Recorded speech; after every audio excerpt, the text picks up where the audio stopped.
Pemirsa, perdagangan saham di Bursa Efek telah dibuka. Selanjutnya kita akan mencermati kinerja perdagangan saham hari ini.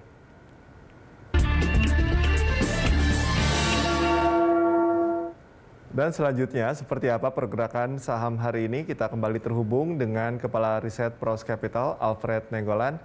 Bang Alfred, terima kasih masih bersama kami. Ini kalau kita tadi simak pembukaan IHSG tadi dibuka sempat menguat, kemudian melemah kembali, fluktuatif. Nah ini apa? Kalau kemarin sempat ditutup menguat, pergerakannya hari ini apakah cenderung akan stabil menguat, bahkan mencapai all time high misalnya? Analisis Anda seperti apa, Bang Alfred? Ya, kalau dari sisi range pergerakan memang potensi hari ini ada resisten di all time high kita ya.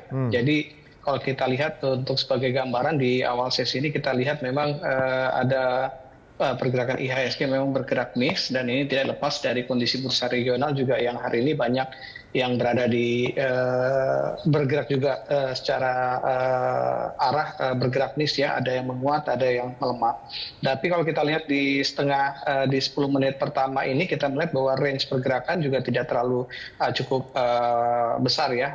Penguatan tadi tertinggi di 6.722 dan terendah saat ini ada di 6.690. Jadi range-nya juga tidak terlalu cukup besar. Karena kalau kita lihat pasar juga tidak ada sentimen yang cukup kuat mempengaruhi pasar secara dominan, lebih kepada pergerakan bursa regional Asia. Artinya ketika nanti bursa Asia masuk ke zona positif, ini akan sedikit membantu pergerakan IHSG hari ini. Yang kedua, sentimennya tadi aksi beli investor asing. Kita lihat di sepanjang pekan lalu relatif raihannya juga cukup bagus dan ini yang memompa optimisme domestik investor kita. Begitu juga hari ini kalau kita lihat nilainya masih net buy tapi tidak cukup besar. Artinya jika net buy-nya semakin besar ini akan menjadi katalis juga bagi IHSG kita. Jadi kalau secara range memang ada potensi untuk all time high di hari ini. Tapi sekali lagi ini sangat dipengaruhi oleh tadi regional. Yang kedua tadi bicara masalah arus beli dari investor asing di pasar saham kita untuk hari ini. Oke, untuk sikap hawkish The Fed di minggu pertama 2022 ini kan juga cukup mengguncang pasar global, termasuk juga dengan Wall Street. Untuk di IHSG sendiri akan seperti apa? Ya, kalau kita lihat di pekan kemarin ada dua isu utama besar ya di awal tahun itu bicara masalah tapering the Fed, yaitu kenaikan suku bunga yang bisa dipercepat.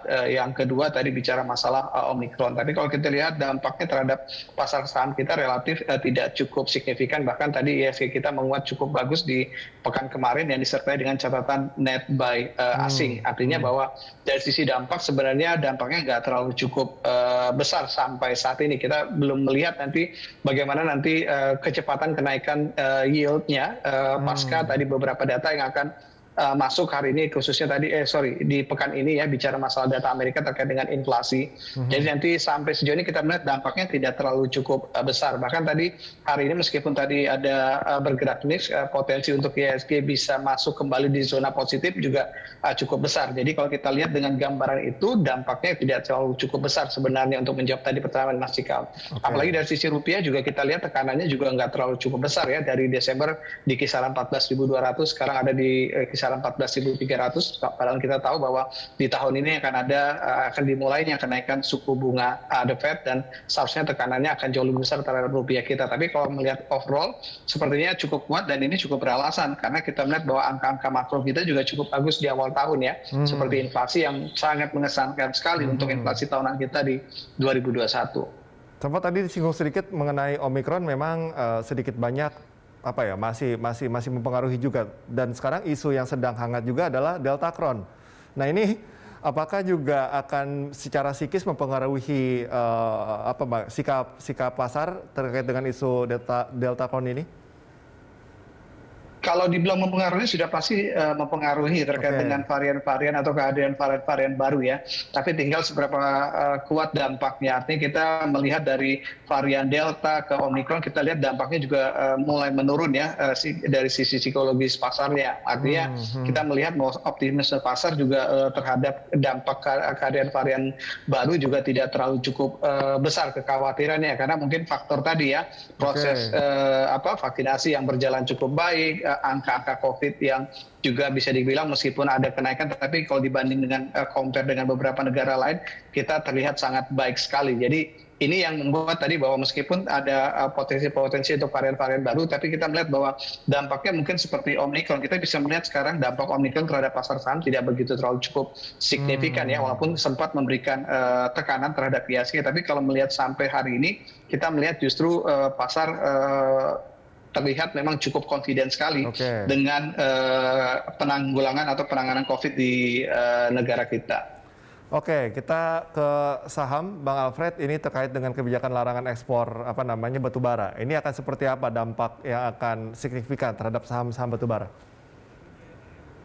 Ya, kalau kita lihat dari sisi durasi ya, durasi pelarangannya kan kurang lebih sampai 31 Januari sampai saat ini, dan ini lebih kepada tadi upaya pemerintah untuk menjaga stok DMO kita atau stok batubara kita untuk menghindari adanya potensi untuk krisis tadi ya.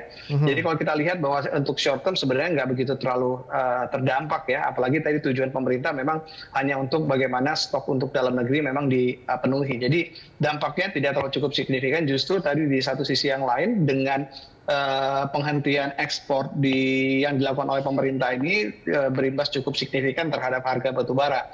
Jadi berharap nanti sesuai dengan skenario bahwa kemungkinan bisa saja dipercepat untuk penghentian ekspornya dari target sekitar 31 Januari. Ini yang akan bisa dibilang dari sisi keuntungan atau positif, justru memberikan dampak positif bagi eksportir batubara kita, khususnya tadi yang emiten-emiten yang listing. Apalagi kita memang melihat bahwa untuk emiten yang listing yang besar-besar juga bicara masalah isu DMO, tidak ada isu yang cukup signifikan ya. Sampai sejauh ini emiten-emiten besar kita yang listing juga relatif cukup baik dalam pemenuhan DMO-nya.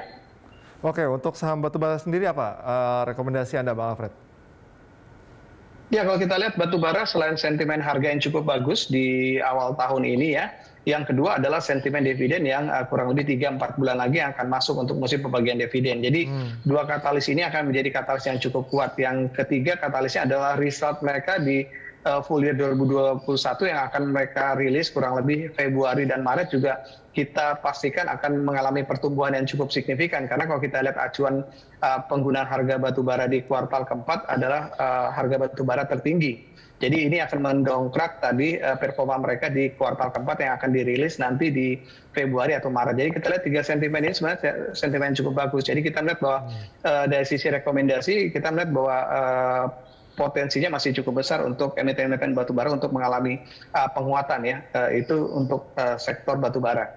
Oke, untuk farmasi sendiri bagaimana terkait dengan juga masih cukup disoroti untuk isu COVID-19 ini?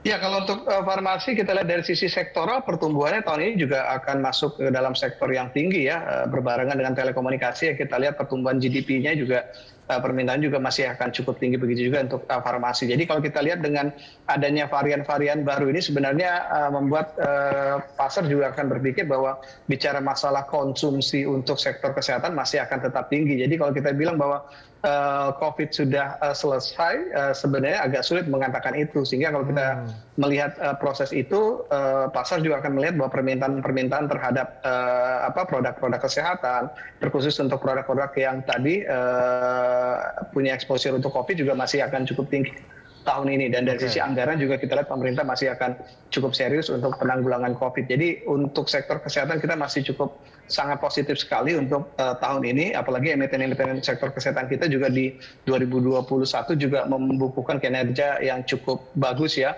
Bahkan untuk yang first liner seperti Kalbe Farma, Kimia Farma, BUMN Farmasi juga memberikan performa yang juga cukup signifikan di tahun 2021, dan 2022 kita perkirakan akan berlanjut, sehingga ini yang akan menjadi sentimen atau katalis bagi saham-saham di sektor farmasi. Oke, dari batubara sudah kita bahas, kemudian juga tadi dari farmasi sudah kita breakdown, kemudian terakhir mungkin rekomendasi saham lainnya yang menarik untuk dikoleksi hari ini.